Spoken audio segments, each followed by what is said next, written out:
Bonjour amis, je veux vous parler de la voiture Ford Kuga. La tendance des crossovers européens a dépassé les attentes de nombreux constructeurs à tel point qu'à un moment donné, même Ford a décidé de construire sa propre voiture. Le Kuga de première génération est-il un design réussi? Le Ford Kuga est un design autonome de Ford. Cette voiture a été conçue selon les principes du kinetic design. Sa première a eu lieu en 2008, peu de temps après la présentation de modèles tels que la Mondeo 3 et le S-Max. La partie avant de la carrosserie rappelle de manière frappante le style de la Mondeo et de la Focus 2 restylée. Dans le même temps, un design de tableau de bord légèrement différent a été proposé, qui ressemble à celui de la Mondeo et de la Focus en termes de matériaux, mais diffère en forme.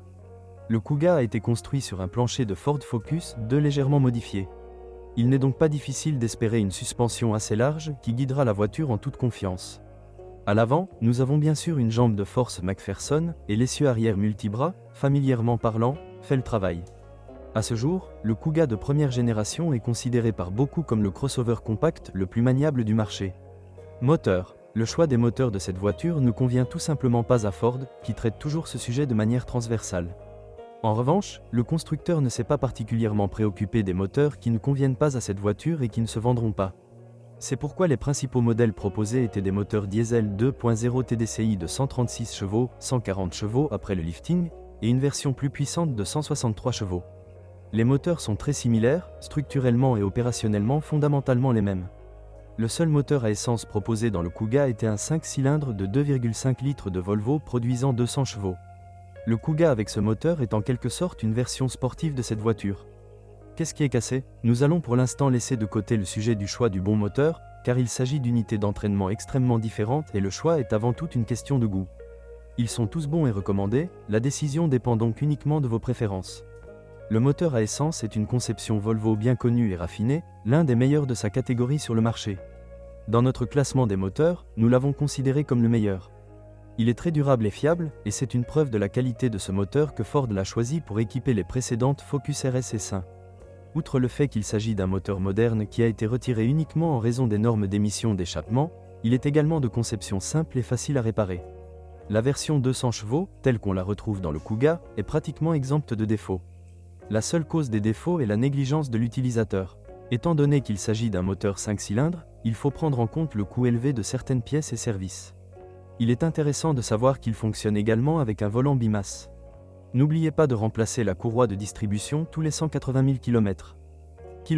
Dans la pratique, il est préférable de réduire cette distance à environ 150 000 km. Le seul problème sérieux de ce moteur est la consommation de carburant, qui est d'environ 10 à 12 L, 100 km. En revanche, on ne peut pas du tout se plaindre de la dynamique. C'est un peu différent avec le diesel. C'est aussi un très bon moteur, éprouvé, conçu en grande partie par le groupe PSA. Nous avons considéré cette unité comme la meilleure de sa catégorie.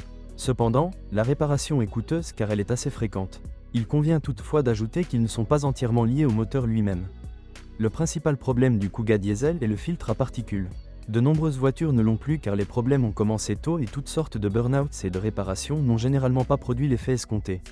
De plus, les utilisateurs qui utilisent l'embrayage de manière assez brutale doivent relativement vite compter avec la nécessité de remplacer le volant bimasse, qui dans une voiture à essence peut durer jusqu'à 3 fois plus longtemps.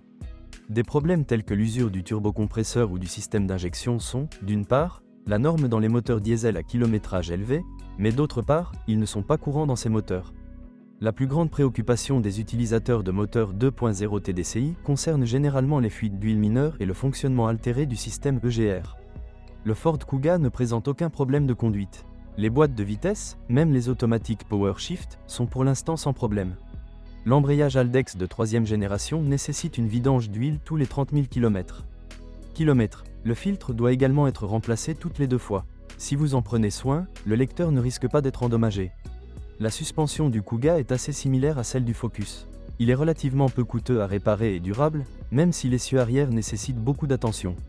Si un élément s'use, un problème de géométrie mineure peut survenir. Il vaut la peine de remplacer les triangles arrière par paire ou même par ensemble. La situation est légèrement différente dans les voitures utilisées hors route. Si le Kuga est fréquemment utilisé hors route, vous pouvez vous attendre à une usure plus rapide de la suspension arrière, du boîtier de direction et même à des dommages mineurs au châssis. La chose la plus ennuyeuse à propos du Kuga sont les petits détails, mais la plupart des utilisateurs ne s'en soucient pas. Par exemple, les revêtements des sièges et les inserts décoratifs du tableau de bord s'usent assez rapidement.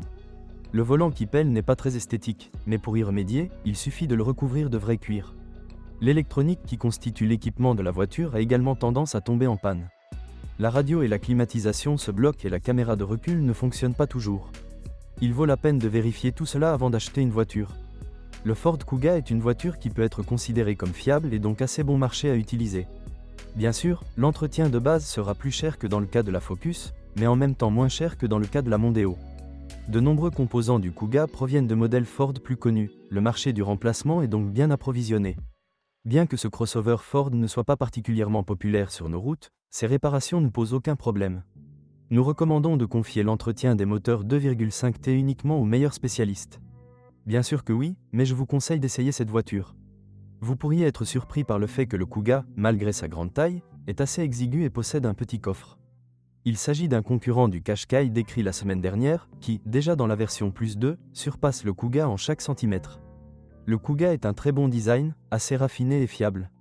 Comme vous pouvez le constater, il est difficile d'y trouver des défauts graves et chaque moteur peut être recommandé en toute conscience. C'est une voiture pour les personnes qui apprécient les qualités de conduite, mais qui recherchent quelque chose de plus élevé. Quelque chose de plus élevé est à la mode ces derniers temps, également sur le marché des voitures d'occasion. Vous pouvez donc vous attendre à des prix élevés, mais aussi à une faible dépréciation. Merci de m'écouter, n'oubliez pas de vous abonner à la chaîne et de noter ma vidéo.